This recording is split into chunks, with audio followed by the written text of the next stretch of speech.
Disney News Review time. Taking a look at some of the biggest stories of the Disney globe of the week in order to share with you some of the stories you should be aware of this week. A quarterly earnings report revealed a lot about the Walt Disney Company, specifically at Disneyland and Magic Key holders. We are still without any sort of renewal options. If you're a Magic Key holder, one of the hundreds of thousands of people it's estimated to have those passes for the Disneyland theme parks, well, SFGate reports that the message in Disney's most recent earnings report was clear. The company is making more money than ever, but annual pass holders are more of a liability than an asset, at least financially speaking. The profits from this past week's third quarter earnings report would have been more, the report stated, but for those earnings being, quote, partially offset by an unfavorable attendance mix at Disneyland Resort, close quote. Translation, there were too many annual pass holders at the park versus single-day ticket purchasers, so profits weren't as high at Disneyland as they could have been. Disneyland's Magic Keys, the revised version of annual passes that replaced the program the park offered before its pandemic shutdown, went on sale August 25th, 2021, which means early purchasers' passes are about to expire. No new passes are currently available on the Disneyland website. And Katrina, how does it feel to go from a valued member of the theme park community, which is what Disney themselves called Magic Key holders last year, I'm old enough to remember, to now being referred to as an unfavorable mix? Well, let me tell you. Sip your tea, my friend. Ooh, spicy. I'm okay with it because I'm proud to be an unfavorable mix. I'm very proud. Honestly, I think that's like a slap in the face. When I read it, I was like, what? And then there's a part of me that was like, let's think outside of the box here. Maybe he's calling like the single day park goers that buy the 1 day park ticket, one park. Maybe they're the unfavorable mix, not us. Right. And then we're going to be like the legacy Magic Key. Coming soon. Coming soon in like a couple weeks.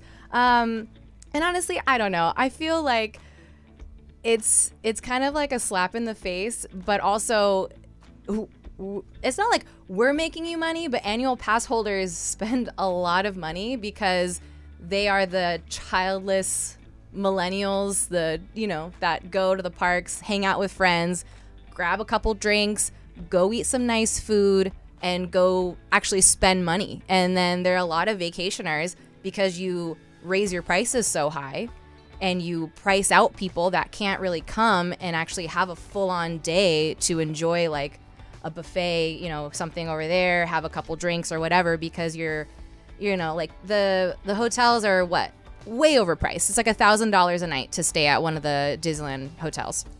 And then you're also having them spend a lot of money on Genie Plus, on all of the tickets, the park hopping and all that stuff. And you're pricing them out. They have no extra money to spend for their vacation because you are making them pay a lot of money for this. So they're going to buy quick service things, cheap items. And then you have the annual pass holders like us that, we spend a lot of money for our passes, and then we're able to go once or twice a week. And since we already kind of paid for it, we go and we lounge. We go on a couple rides. We spend a lot of money on alcohol. We spend a lot of money on food. And you're calling us the unfavorable mix. Makes sense, doesn't it? Doesn't make any sense. Yeah, I wonder too, though, if like part of it is that Magic Key holders aren't buying as much merchandise. Like, I'm not sure if that favors into it. They still make those stupid jersey shirts because annual pass holders love that stuff. Sorry, people who love those shirts, but still, I mean, not a fan. You're right. They do it too much because they are playing to the. They have lounge flies. They have the ears. They come out with the monthly merchandise. Who buys that stuff? People that go to the parks all the time. They know. Yeah, I guess you're right. Yeah, I don't know. What? We don't buy churros and popcorn like enough for you? Like, Not enough. You raise your alcohol prices like 50 cents every 6 months. So it's going to be like $25 in the next like 2 years for like a drink, And we're the ones that do it. We still go have a drink, hang out, go have a nice dinner or whatever. It's not. You're not going to do that with a person that buys the 1 day, one park thing, because they're going to be like, no, I spent my money on a ticket today. We're going to go all day on on the rides. You know, we're not going to waste 3 hours sitting at Carthay Circle and eat snacks and stuff and hang out with friends, because that's not what they're going to do. It almost seems like remorse on behalf of the company for instituting this Magic Key program. I mean, it's the way that it sounds like, almost like they're disappointed that they allowed this to happen. You know, and it's like, well, you had more in terms of annual pass holders before. You've already admitted you've capped the Magic Key program, and so you had more annual pass holders prior to this, and we've seen now what it's like without the Magic Key holders. And I'm not saying that, you know, Magic Key holders are entitled to anything, but they welcomed this, and what we've seen is Magic Key holders out of the mix, right? There was a period of time there wasn't a program before they started things back up, and the parks were dead. Very, very quiet. Yeah. And so we have witnessed these times where nobody goes to the parks necessarily. You know, it's a handful of people. Now, don't get me wrong, that's a great experience for the handful of people that get to go. Right. But still, if you're looking to infuse your parks with daily visitors who may spend money, the Magic Key holders are the ones locally that drop in and might buy dinner. Now, I understand that the revenue is not showing up, and that is why we're considered an unfavorable mix for those of us that have the Magic Key now. But it's interesting. I'm curious, though. I want to, because again, like, I want to know how they're going to be able to track the revenue spent by the unfavorable mix and the ticket purchasers, right? So I'm curious how they're going to track the spending, because I swear, like, we probably spend more than the daily visitor that spends, you know, like 4 days, like for like a 4-day ticket, you know? And I'm very curious on how they itemize it. Like, is it based off of food and beverage? Is it based off of merchandise? Like, where are they losing their revenue? I'm so mad.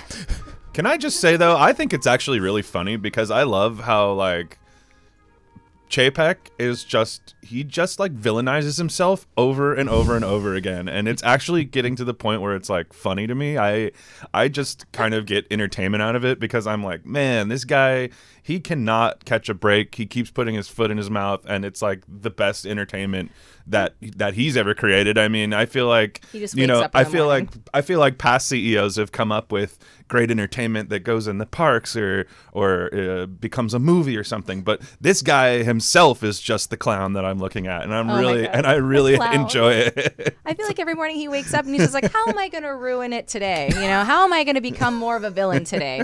And then someone writes a really bad script for him when he does like the readings, and you're like, are you kidding? Like, who would say unfavorable mix? That's like one. And that was probably, you know, the 10th draft of like, we have to make it sound nice.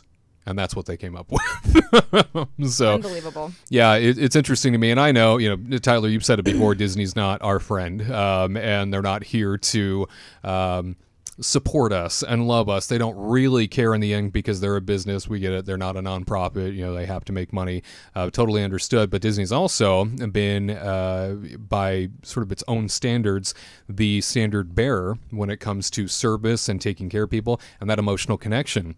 That emotional connection I am now watching, especially over the last, I'll say, 5 years or so, that emotional connection with consumers, which companies would kill to have and very few do, is now being eroded that's a good on word. The regular, because of the way that the company is handling its consumer base. Not just Disney Parks guests, but the way in which it is handling people in general. I often think about, you know, the Scarlett Johansson lawsuit against Disney over releasing Black Widow to Disney Plus versus what she was told apparently she was going to get, which was a wide theater release. And Bob Chapek, by former CEO Bob Iger's own admission, handled that like an amateur, and we continue to see problems, irking up from Disney's rank and file. A couple months ago, if I recall correctly, there were even PR people that reached out to another Disney YouTube channel on behalf of Disney, and they flipped out on that YouTube channel for reporting something that was unfavorable towards Bob Chapek, and like reamed this YouTube channel that was just sharing what was going on. And they were all fired up about it and came out swinging. And it's like, does it, if somebody in the parks did that to a guest, they would be fired. However, corporate Disney can act that way, and it's acceptable. I think it's just part of a bigger discussion of how the service end of what Disney has always been is now being eroded because the values don't really seem much the same anymore. Things have shifted very quickly, and I'm not pinning that on any one person. I think it's a lot of different factors that have played into this, and certainly not being helped by Bob Iger's own admission of an amateur stepping up, trying to take care of things. So, at any rate, disappointing because now we are 2 weeks away, a little less than 2 weeks away from the end of the Magic Key program, all being expired for the most part from that first initial run. And now what do we do? We still don't know. No communication, no updates, no nothing.